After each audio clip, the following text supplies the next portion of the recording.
All right, everyone, welcome back to week 2 of our gaming challenge. So let's recap the previous week. It was a 50-50 week, 8 and 7 as a group. 0.11 units, so not too high, not too low. Our weekly winner was Jamie. He was 4-1, followed by Stone, who was 2-3, and then myself, that was 2-3. Um, so I'll get it passed over to Jamie for his opening remarks as last week's winner. Yeah, I mean, I did not expect, last year I was terrible for the game side, like really bad. So it's weird going 2-0 on the game side immediately. It's an odd feeling. But for our viewers, we didn't let you down totally. I'm glad we kept it afloat a little bit. Looking to turn it around this week. All right, Stone, last year's champion, reigning champion. Anything to say before we get started for week 2? I mean, I will say this. I looked back at last year, and I started off slow last year too. I didn't gain any picks the first week last week season, so it's a long season. Still have a lot of time left, and you just need one run to start putting together some picks. So Yeah, so with that, this might be one of our shortest episodes. We only gained one extra pick. Jamie got an extra pick, so certainly won't be the hour we had last week, but we'll get this one knocked out and give everybody their Friday back. So I'm going to click us over to week 1, or I'm sorry, week 2, and then our order is going to be Jamie, myself by zero point 0.02 units, and then Stone coming in last there. So Jamie, whenever you're ready, you're going to have 3 picks. All right. So yeah. So for my first pick, this one, I like to have the picks talk to me. The one that talked to me, I think I'm watching for a huge rebound from the Detroit Lions. And, we know on this podcast we're Caleb Williams haters.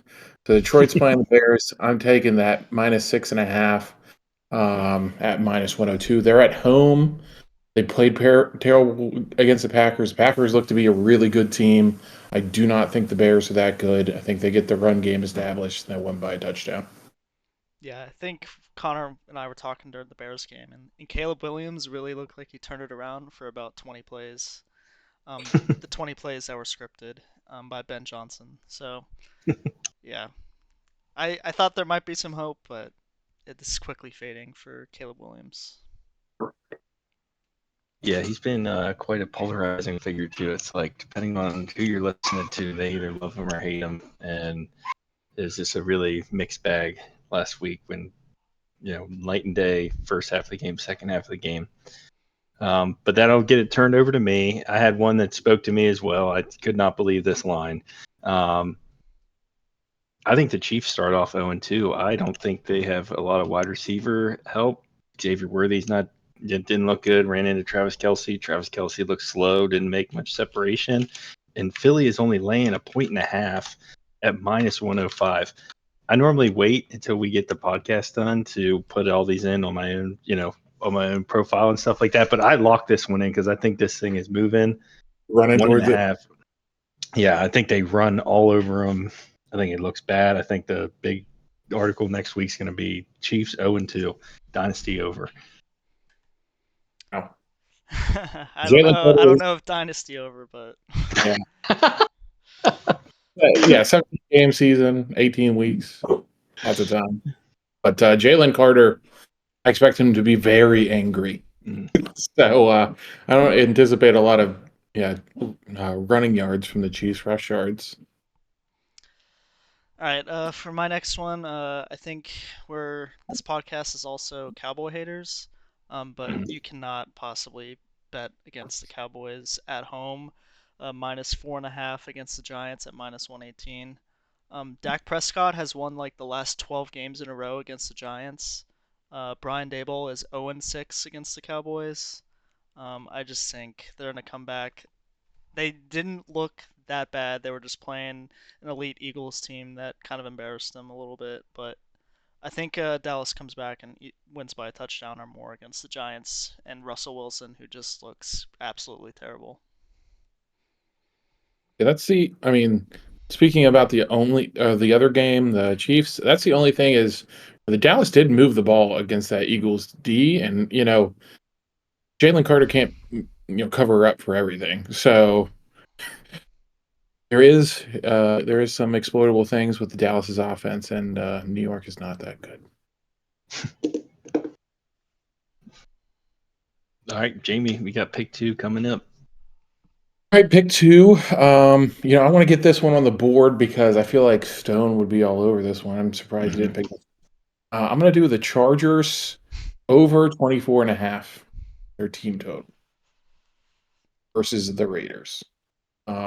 Strong showing last week.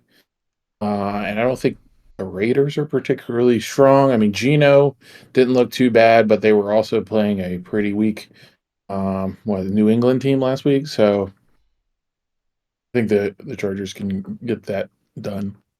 Put up some points. I didn't have that Yep, one on my board, just so you know. Oh, well, now I like feel what the bad. Chargers did last week too. Now if my other one gets, I'll be mad. There's a bee in my house. I'm starting to get concerned with the house. Okay. You allergic? All right. I'm gonna. Man, I kind of thought you guys were gonna snipe some of these. Now I'm torn between a couple. I was looking for a team that was kind of catching some points. Team I wouldn't think would go maybe 0-2, or kind of looking at it, and so I'm gonna take the Atlanta Falcons. They're getting 3.5 points at Minnesota. That's minus 115. I don't really think the Vikings looked all that great. I think they got let off the hook by Caleb Williams not looking that good. Kind of bailed out there at the end, and they just left the door open. And so I think Atlanta keeps it close, 3.5. Keep it within a field goal, and we kind of sail off into 2-0 and 3 picks next week. Here you go. It's simple as that. Oh yeah. Speaking of teams that should have won their game last week, I'm gonna take. I'm not gonna pick them to win. That would be crazy. But I think Cleveland scores over 16.5 points at minus 102 against the Ravens. The Ravens defense is good and bad at the same time. It seems like, and they seem to give up a lot of points when they shouldn't be giving up as many points. And I think the Ravens offense are going to score a lot. Even if it's garbage time, I think Joe Flacco can easily go out there and score 17 points. And especially if they're down a lot and he's going to have to throw a lot. His receivers let him down last week. He was moving the ball and they just gave two interceptions to the Bengals, and they should have won that game, honestly, which is crazy to say. But the week 1 Bengals strike again. They missed that go-ahead field goal, right? Yeah, that as well. Yeah, I mean, they should have just won on that. That was crazy. I couldn't believe it. All right, Jamie, this is where you start stacking the wins on us. This will be pick number 3 for you. Another team this is a team that won last week. So, but I think they're playing a very similar opponent. Buffalo minus 6.5 versus the Jets. That's at minus 112. I don't know. There's not a whole lot to say here. I think the Jets offense is basically a crappier Ravens offense. You got a quarterback that runs it. You got a good running back and a good number 1 wide receiver. I don't see any reason why the Bills can't win by a touchdown here. I mean, theoretically, the Jets defense shouldn't be as good, and I think Josh Allen has owned them pretty much his entire career. Bounce back. All right, Jamie, what'd you have for the Chargers total? I missed it. 24.5 at minus. It's probably 108, but let me real quick. Yeah, 108. All right. The bee is now on my desk. Kill it. I can't do it. I'm not doing that. All right. Anyway, let's move on to the player picks. So we each are going to get 2 here, just based off units. I'm first, Jamie second, Stone third. And so with that, I'm gonna have a theme this week. I'm gonna take guys that I think that crushed their line last week and moved the line for them a little bit higher this week, but still they would have crushed it. And the first one here is Travis Etienne. Seemed like he had a bounce back. Hopefully his bounce back season compared to what he had last year. His rushing receiving is 75.5 at minus 112. I think he is definitely RB1, and I think whether they're losing or winning, 75.5 is doable. Well, if you go back to last year, the Bengals was a team we bet against with running back historically. So I like that you're picking up that trend, Gunner. Oh, yeah.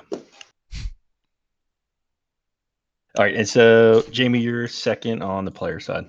I'm second. Okay, I'm going to go right back to this Ravens game and the Browns that we've talked about. I'm going to take Derrick Henry at an even over 100 yards, and that's at plus 100. Not much to say here. 169 last week.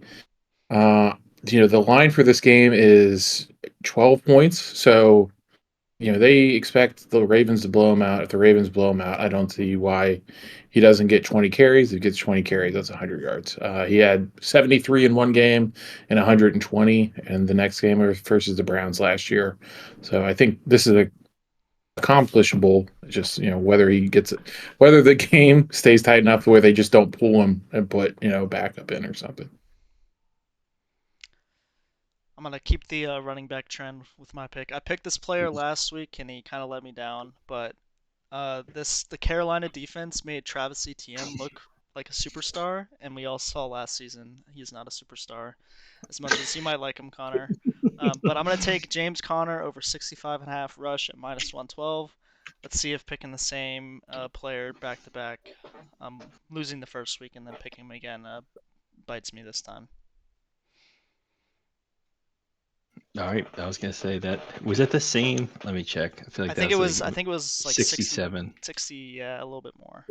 Okay, so 2 less yards. But Ray Benson, man, he's No. sitting back there. I mean, yeah, I don't know. I still think Connor's the guy. And Benson got like one big run. Like it wasn't like he was getting a ton of carries. Like Connor was still the guy. It's just Benson got a good breakout run. And while we're here, I do want to bring up I only lost my neighbor's pick by half a yard. I still feel that was absolutely brutal. Talk about that's a bad beat right there. I mean, he had almost a whole quarter. Yeah, it was a whole quarter of just give him something. Like I don't know, man, something. Russell Wilson just one catch. Couldn't up. Yeah. The morning of when I put in the ticket, it was at 70.5, and I won it by a half. And I was so happy. And when it wasn't until I went to do the spreadsheet, I was like, "Oh, that's a win," and then it wasn't a win. Yeah, it was a win for you. Yeah. That is brutal. All right, last pick on this. There's one guy. I know I just crapped on his team and how he played in the first 3 quarters, but there's a guy who saved me last week. I kind of on a whim put in a JJ McCarthy rushing touchdown for plus 600, and he got it right there at the end, and I was having a miserable game that game. And so I'm going to take him for rushing this week. That is over 17.5. He got 25 last week. That's at minus 115. And so he gets 20. Again, I think Atlanta keeps it close. I think it's going to be a competitive game. And I think he's a gamer, and he will kind of put it on the ground when he needs to. He did in college, and that's where I'm at with that. Kind of a crazy one. You got to just feel it, man. Just feel it. Don't. Just vibe. Good vibes on that one. He won NFC Player of the Week just for that one touchdown. So I love that. I don't think it was back to me. Probably not deserved, but no. Oh my gosh, terrible. Back to me though. You know what? It's also not deserved. Travis Kelce. I'm never betting on him again. Two opening years. He even takes out another wide receiver. Still can't get 5 catches. I mean, he can't get like 5 targets. It's kind of crazy. Yeah. He can't get any space. He's old. Yeah, I was about to say. I don't think it's the space. It's when he was younger, he kept moving. I'm watching him. He makes his move, he just stops. Even when Pat's scrambling, when he was younger, he'd keep moving, he'd drift and find the space, and that's where Pat would find him. But now he just stands there and looks around. I don't know. Never betting on him again. Don't blame you. I'm gonna stay with the running backs.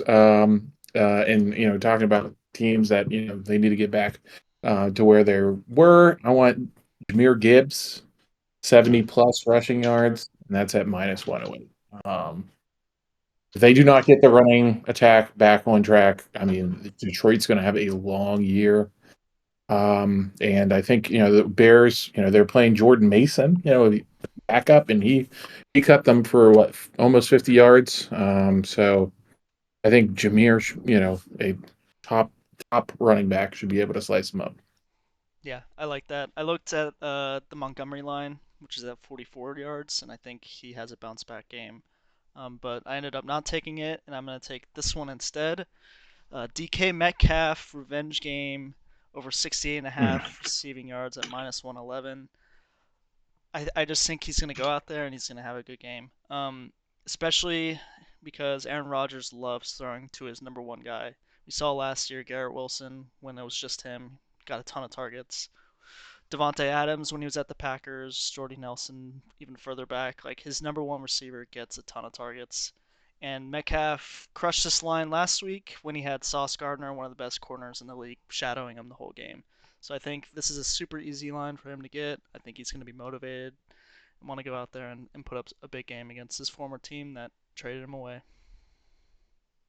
Yeah, I normally do not hype up how the Pittsburgh offensive coordinators do, but the one thing they did well with DK is they got him the ball and let him run after the catch. Yeah. And if there's a human that's 6'5" and like 260, you should let him get the ball and watch people bounce off of it. So yes, I like. The best part about Aaron Rodgers too is that he'll go up to the line and change the play. Like he'll change the play to a pass if he wants to. We saw it all the time with Green Bay. So I think he's got a little more freedom. Absolutely. I like revenge games. I do not track them as much as I should, but I like that. I do have one honorable mention here. Okay, I like it.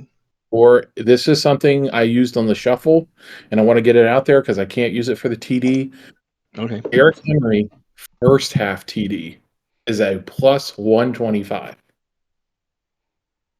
Just want to throw that out there. I really thought about using that for my player pick. Was on the fence, but I want to throw it out to our listeners because I won it last week, and if this is going to be a blowout, he should have another first half touchdown this week. Yeah, I mean, speaking of terrible lines, like Henry's touchdown line last week was pretty busted. I can't believe they gave out bonuses for that. That was wild. Yeah, and then like the line opened up at -235 this week. I don't think it's still there, but like that just shows how much of the week one line it was very much incorrect. Yeah. It is 205, -205 right now. So calm down a little. I'm glad we locked it in on Thursday when we put the parlay in with Hurts.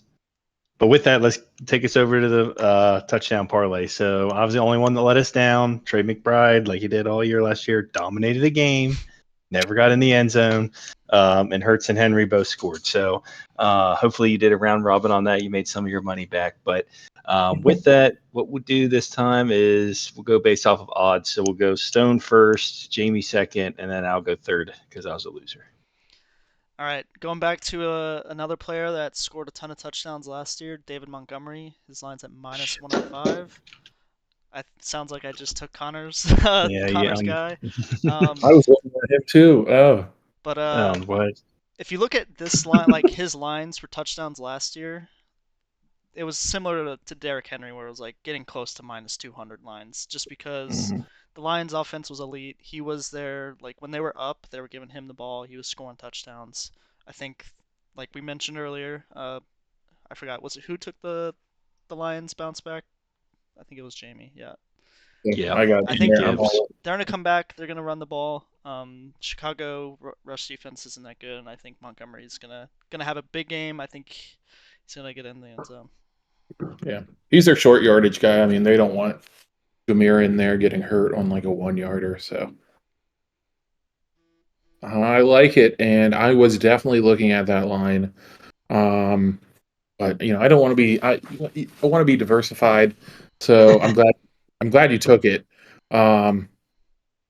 So I'm going to go back to this Bills game and Justin Fields. He's at +140.